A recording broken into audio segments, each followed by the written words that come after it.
A polícia da República de Moçambique assassinou um cidadão no último final de semana por se entender que o cidadão em questão era um cidadão perigoso, um cidadão super procurado. Pelo que dá para perceber na colocação da polícia, este cidadão estava a ser procurado já há bastante tempo, que não se encontrava o cidadão em questão. Só que isto aqui meio que é desmentido por aquilo que são os dizeres populares. Por quê? O cidadão assassinado pela polícia é um cidadão que se sabia onde ele vivia, conhecia-se os seus empreendimentos, conhecia-se o seu estilo de vida, as situações nas quais ele estava envolvido e tantas outras coisinhas. Simplesmente este cidadão manteve-se vivo até aqui exatamente pelo fato de estar conveniente que ele vivesse. Agora, por que é que podem ter executado este cidadão aqui? É sobre isso que nós vamos discutir no vídeo de hoje, porque existe um dado muito importante aqui que você precisa anotar. Clica no like, inscreva-se, ativa o sininho e vamos continuar. Em vida, o malogrado respondia em nome de Narciso Sambo, o famoso Mavoko. Mavoko era um cidadão super temido inclusive segundo relatos populares pela polícia. A polícia não fazia nada e prender esse cidadão não significava deixar o cidadão viver a apodrecer na cadeia, não. Significava gastar os seus recursos em encarregar o cidadão do ponto A ao ponto B. Só que no crime existe uma coisa, existe hierarquia e à medida em que você vai executando os planos com inteligência ou mesmo sem inteligência com força, você consegue ascender. A sua astúcia garante o seu sucesso no crime. Com tanto disso, tanto de vida já no crime, ele tinha lá muita coisa a fazer, tinha fama na comunidade de ser o grande cadastrado e perigoso. Um cidadão que, segundo como alguns relatos populares avançaram nas minhas investigações, o cidadão era temido até pela própria polícia. Sempre que alguma ação policial visasse encontrar o cidadão, ele sempre tratava de desaparecer e castigava as pessoas à volta.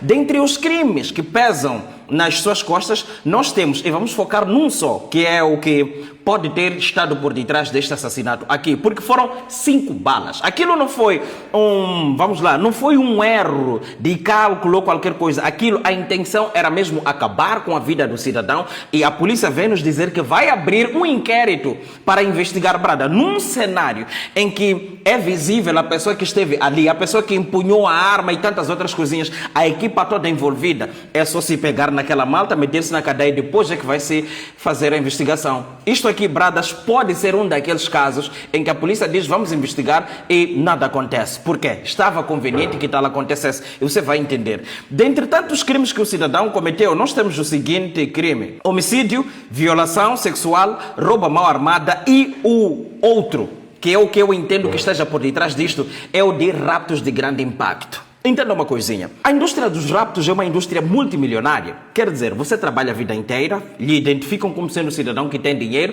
sequestram a si ou a alguém próximo a si e lhe forçam a tirar o dinheiro que você suou a vida toda e você entrega aos criminosos. Eles se dividem os dinheiros entre eles e vão fazer as suas vidas. Então, esta história dos raptos aqui, inclusive, chegou a colocar em causa a questão da reputação de Moçambique. E, inclusive, eu disse para vocês que a questão dos raptos, meus caros irmãos, era uma questão conhecida. E eu disse para vocês que a questão dos raptos é uma situação que é gerida pelas grandes figuras do poder aqui. É só você entender bem, olhar para as coisas. Você não tem como ser criminoso sem que o comandante saiba, sem que o ministro saiba, sem que o chefe de cela que saiba.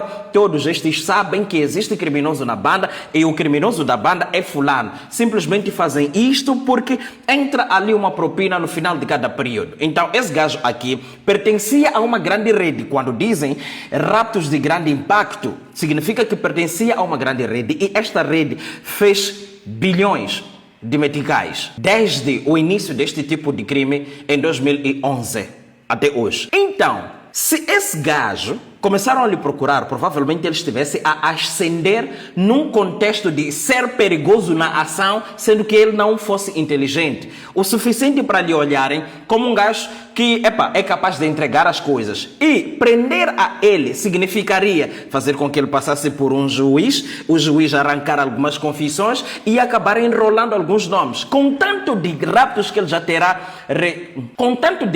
ele já realizou na sua vida, é muito bem provável que ele conhecesse já a estrutura, a gema toda dos raptos, o suficiente para ir abrir a boca e dizer: ei, quem manda isso aqui é fulano, as contas que nós usamos são de João Pedro, e os dinheiros, os cativeiros e tanta outra coisa. E então, provavelmente, eu não estou a dizer que seja isso, provavelmente tenham deixado o recado claro que é essa aí, prendam, e nós simplesmente não queremos que ele viva. Então, com aquilo de se estar a resistir, é muito bem provável que, seguindo aquele comando, se tenha executado nesses moldes. Por quê? Não faz sentido. Não faz sentido que se execute sumariamente. E a polícia, eu no vídeo passado fui um pouco da paixão e tudo mais, mas está a ver que a polícia não vai fazer nada. A polícia é o papel dela, dizer, não, nós vamos trabalhar no assunto, vocês fiquem calmos, não se exaltem, esta situação estará sob controle dentro de instantes e fiquem relaxados. E fica por aí. Has de ir atrás da polícia? Não. O problema é que nós não temos instituições sérias aqui.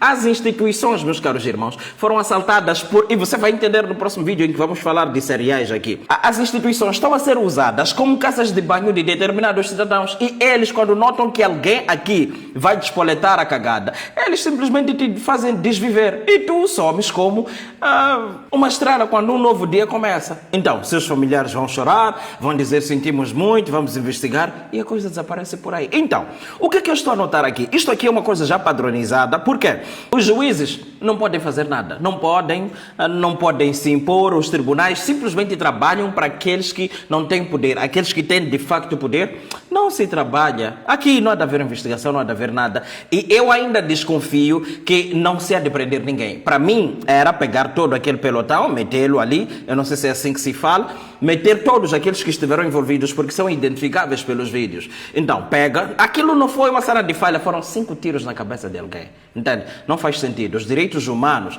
precisam ficar de pernas para o ar agora e fazer pressão como deve ser, com vista que haja responsabilização dos autores materiais primeiro e depois autores morais deste crime. Porque eu digo, isto aqui não foi um acidente, não. Não. Esse gajo, por criminoso que ele fosse, merecia passar por um tribunal, ter um julgamento justo. E o tribunal, aqui em Moçambique, nunca ia determinar a morte do cidadão. Não, o tribunal ia determinar prisão e condenação a essas coisinhas todas. Entende? Isto aqui, para mim, foi uma queima de arquivos, contenção de custos, tanto financeiros, operacionais, logísticos, de reputação e tantas outras coisinhas, porque a organização não vive de sangue velho. Precisa de sangue velho apenas no topo. Aqui embaixo, não precisa de sangue velho, porque o sangue velho aqui embaixo é perigoso, é caro. Entendeu, né? Então, é o mesmo que você ter um trabalhador já há 35 anos na sua empresa e você ter que demitir esse mesmo trabalhador. Você precisa pagar a indemnização. Ao indemnizar o cidadão,